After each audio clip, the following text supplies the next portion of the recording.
further. Yeah. Start. So we will take upon T.K. Krishnamacharya. And towards the end of this class, I will give you names of 2, 3 books. Very, very fundamental books. The moment you read that, you will know the depth and you will know the Guru once and for all. Okay. What we expect is that, passing the exams may not be a very difficult thing. We want all of you to become good teachers uh, with a very scientific background, understanding the tradition. So that is will be the attempt. So end of it, I will be giving the names of 3 very fundamental, very simple books. There are enough books, but these 3 books will tell you. So if you look at why is he the father of modern Guru, towards end of this class you will know. And before we go into about modern yoga Guru, what is the reason why we are studying this for YCP, why we are studying this for yoga? See, if you look at from maybe 11th century onwards, India has been conquered. Bharat has been, or Hindustan has been conquered by different forces.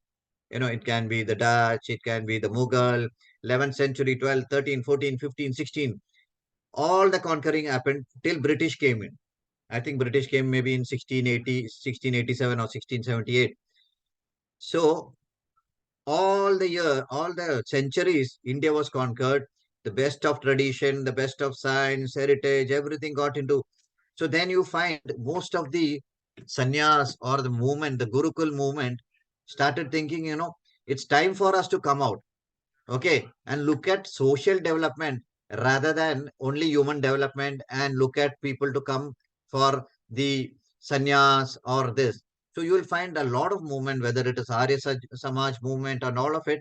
Towards 16th and 17th century, you find a lot of gurus who decided that they will come into the mainstream. Perhaps this would have been the reason for India to come to an independence, because what we see was Mahatma Gandhiji's movement, okay, which was very constructive way of looking at it. But if you look at the background, right from Rabindranath Tagore or most of these people would have paved the ways for India independence. So it is very important to know the background, and they were the people who tried to preserve the tradition. So that is the reason I find, people like Aurobindo Ghosh, who was also part of the freedom movement. We will be learning all such gurus. Okay, so this is the background, because naturally the question will come. Today's gurus are all the ones who are running institutes. You may not find anybody who's running an institute today will be part of it. Okay, so that is the reason. That's just a background. Date of birth 18 November 1888.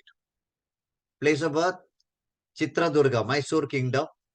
Family tradition. He belonged to, see, that was the best part. He belonged to a family tradition which was a part of the Parakala Math. Okay, they were following the Vaishnava tradition. Now, very interesting thing is that most of the learning happened at home.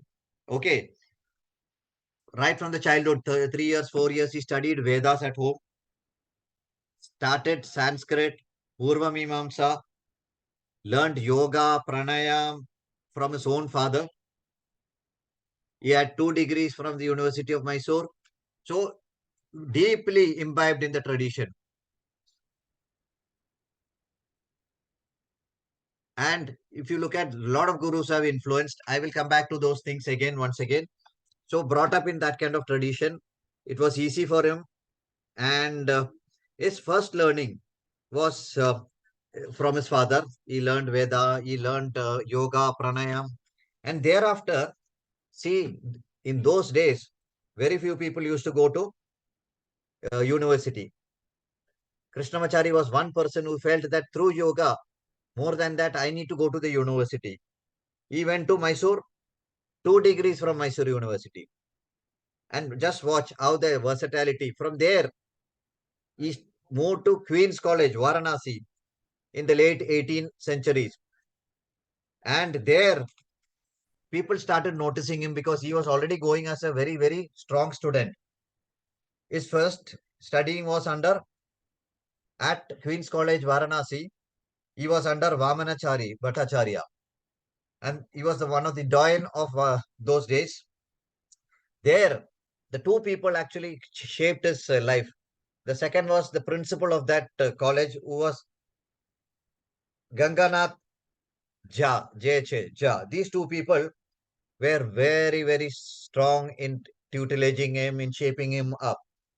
Slowly they felt that we have our limitation. See the power of those teachers. Those teachers felt we have our limitation.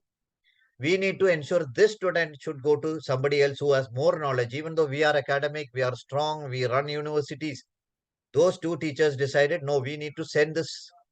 See, that is the power. They were not even competing. They were not even looking at their egos. They decided this student should go to Patna. So both these people decided to send him to Baba Bhagavan Das. Okay, this generally you may not find in single book. I have compiled many things from these two people who Vamanacharya and Ganganath Shah decided to send him to Patna to learn under Bhagavan Das at Patna. Slowly, in a quick time, he obtained degrees in theory of yoga and Sankhya. Thereafter, these people again told him, come back. Vamana Bhattacharya and Ganganath Jha encouraged him to study further. The principal and the major, the person who was teaching said, now you come back. And then they decided, okay, suddenly they felt more of his practical experience need to come in. Oh, so that time they decided that he should go to Nepal, to Tibet, sorry, to Tibet.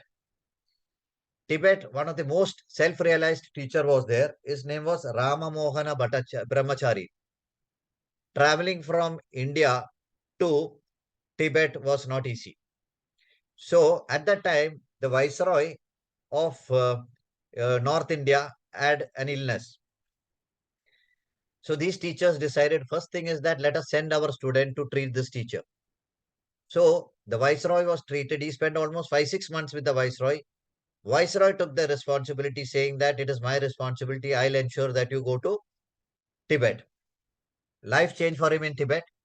The real yogic practices started coming. He studied under Ram Mohana Bhattacharya. That was his teacher. 7.5 years he was with him, with his family. Who, but had his family there.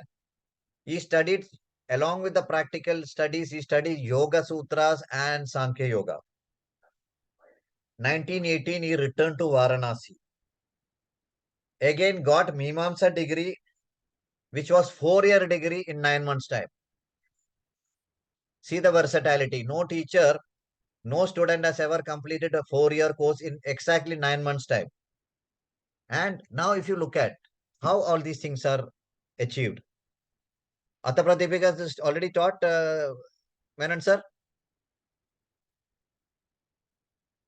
Anybody is teaching Atha Pratipika? Not yet started. Not yet started. Not yet started. Okay. So when you read Atha Pratipika, you will find the tradition, Matsyendra, Gorakshnath. Okay. It is believed these are people who actually have a celestial life. They are people who are from the heaven, came, took birth. Matsyendranath, Gorakshanath, all of them took birth and propagated. It is believed that Krishnamacharya also would have been from the tradition, because if you read Atha Pratipika, after Matsyendranath, Lord Shiva, Matsyendranath, Gorakshanath, around 16 to 17 other teachers have lived in this earth. They will continue to live. Okay, you will find Swami Rama, who is part of the Gorakshanath.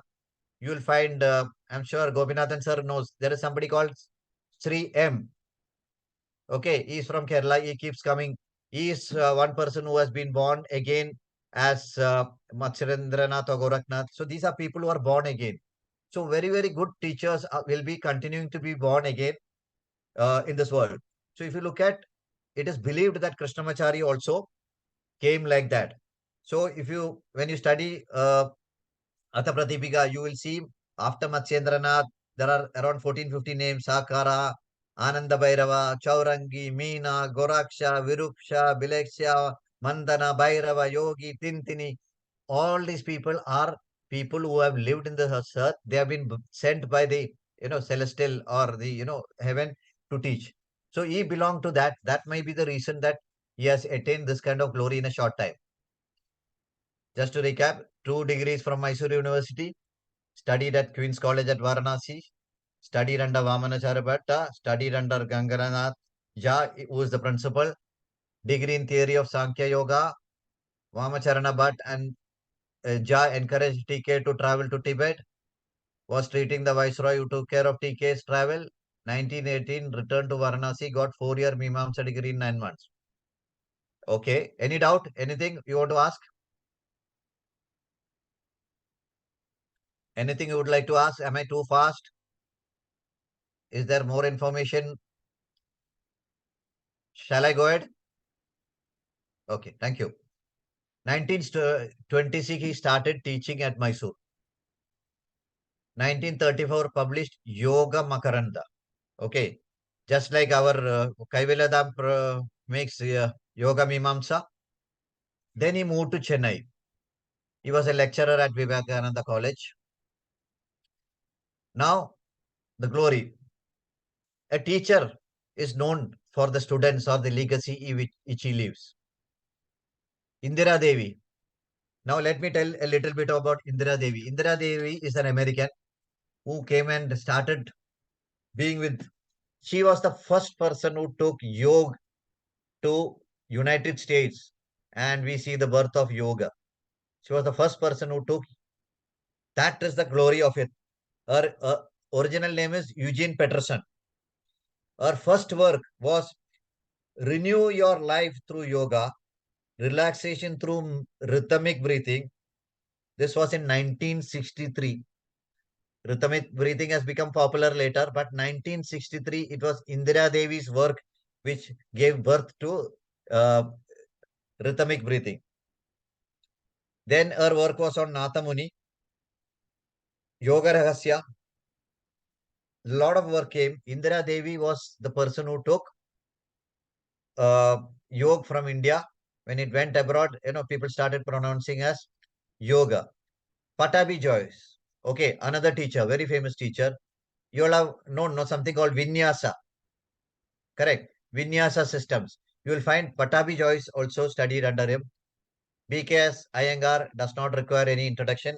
However, BKS Iyengar sister actually married to Krishnamacharya. Okay, so he was like a brother-in-law, and he was like he was brother-in-law. So he studied only 2.5 years, but he was a different student. He had some tuberculosis while he was a small child, and he was brought in there. After 2.5 years, he was sent to Pune to start. Iyengar has written a lot of things which are slightly controversial. He says that Guru was very rude, tough. But then there are other schools says that that is the best way to leave a legacy because Patabi Joyce and B.K. Iyengar both were very strong. Both were contemporaries. Both under one teacher would have led to a lot of issues. So both parted and did very well. We have something like that with our Madhav Das ji had two students. One was Yogendra, who started Santa Cruz School, and other was Kolananda. Yogendra ji studied more under Madhav Das, as Kaivalya Kolananda studied little less. So then comes Deshikachari. He is the son. One of the famous students is Srivastava Ramaswamy. He is also somewhere else. Now A.G. Mohan. He has his own school, and it is in Chennai. So, lot of work. A.G. Mohan studied under him for 20 years. One of the book which I'll be recommending is To Know Krishnamacharya Through the Eyes of the Student. A.G. Mohan's book is fantastic book. Now, Deshikachari's son is Kaustubh, who is right now running the institute. So, this top photo is A.G. Mohan. Below is Kaustubh, the son. Sorry, Deshikachar, who also passed away. Iyengar. Then the center one is Srivastava Ramaswamy. The top one with tonsured hair and vibhuti is A.G. Mohan, and Indira Devi is below. So this is a nutshell. A lot of work is there. We will now look at uh, only from the exam point of view. So what we will be doing after, see, exam, hardly 1 or 2 questions come, but that is not the purpose. That we will be giving you an Excel sheet date of birth, year of, year when they started, the school's name, and the year of demise or passing away. So just to recap, founded Vinyasa Yoga. His principle was teach what is appropriate for an individual. Now here, he has divided the whole practices into three different areas. He uses both Ayurveda and Yogic tradition to restore health and well-being of people who come to him for treatment. He wrote the following books: Yoga Makaranda, 1934, Yoga Sana Gulu, that is in different language, Yoganjali Saram, Dhyana Mallika, Yoga Rahasya, and Yogavalli in 1988. He earned the title Ashtana Vidwan. He opened his first yoga shala on 11th August 1933. Inhale and God approaches you. Hold the inhalation. All of you know that Kumbhak. Okay, why Kumbhak is very important. Hold the inhalation and God remains with you. Exhale and you approach God. Hold the exhalation and surrender to God. So generally we say, Kumbhak, practice has to be done very cautiously. We always teach the Rechak and uh, yeah, master your breath. Let the self be in a bliss. Contemplate on the sublime within you. Rid your body of its impurities. Let your speech be true and sweet. Feel friendship for the world, and with humility seek wealth and knowledge. His famous words: when the truth is known, ignorance cannot be. When the mind is pure, there is no disease. When the breath is mastered, there is no death. Therefore, surrender to God. Now, here, let us look at those two lines. When the truth is known, what kind of truth is he telling? Any guesses? About self. About self, yes. We are, in simple words, in simple English, we'll say, we are not a drop in the ocean. We are an ocean in a drop form. We, our Atman and the Paramatman, our connection, actually, every religion, if you look at, no, if you talk about Christianity, they say the kingdom of God is within you. If you talk about Hinduism, they say, Aham Brahmasmi. So, what he's talking about is that ignorance that we are here as human beings, but we are here human, we are here as a spiritual being. When the mind is pure, there is no disease. What it talks about mind, the control of mind, okay, which is what Patanjali says, that mind fluctuates. So chitta is a wonderful concept. Okay, when we see chitta, we feel chitta is something wrong. Chitta is a subtle mind. So when the mind is pure, there is no disease. What we generally say, when you are at ease, you don't have disease. The word disease, you break it into two. Dis-ease. When you're not at ease, dis-ease. So that is the importance of mind. When the breath is mastered, there is no death. So here, if you look at practices, okay, there are a lot of Vedic texts which says, if you really practice Chaitanyasana in that manner, where you are learning to leave your body consciousness. Okay, you are leaving your body consciousness, taking your prana and connecting to the ultimate reality. There you draw sources. The more and more you do Chaitanyasana in the right manner, the fear of death will go. Okay, the fear of death will go. So that is another way of looking at it. November 18, 88, passed away in the year 28th February 1989. Yes, these are, see, the second book, The Heart of Yoga, Krishnamacharya. All these books which I have read, shown are the books which I have read and I am having with me. So, there might be books which I do not know, so I don't want to talk about something which I have not experienced. The second book is what written by A.G. Mohan, which will tell you all what I have spoken. And the Yogi, the Yoga, and the Yogi. So all these books are very good books for you. Okay. Uh, Today, actually, I'm going to take only one. Okay. Going forward, if we will look at it, we can go for two teachers at one time. Okay, two gurus. So in 4 classes, we can finish all the 8 gurus and start psychology. Okay, so psychology we can take little time. Gurus, what happens is that uh, comfortably you can know, and most of the time the questions come is uh, one particular work. Okay, they will say Yoga Mimamsa is written by who? Then they will ask you maybe date of birth or who's the father of modern yoga. Those kind of questions only will come. So we will know it, but what is more important is start reading about these things. Okay, all the 8 gurus, if you read, your perspectives will change. See, we normally look at more on the asana side, but you will understand a lot of things from the asana side, the scriptural benefit of asanas. Okay, for each position, why it is done, for what is done. And one of the best thing for Krishnamacharya says is that there are 3 stages of doing yoga. Okay, so whenever you are a teacher and when you are teaching a young student, this is one stage where you can teach a lot of asanas, Topsy-turvy asanas, Viparita Karani. As you progress, suppose somebody is coming in their 40s, their way of teaching has to be different. So one of the classes I will take you through that. That is a fantastic thing. Most of the teachers do not know that. Okay, sorry to say that. So somebody comes in 40s and 50s, they'll say, come on, practice, practice, practice. After some time you will be able to do Shirsasan. They say Shirsasan's benefit actually is when your heart capillaries and arteries are very strong. The moment you are in your 40s, degeneration happens.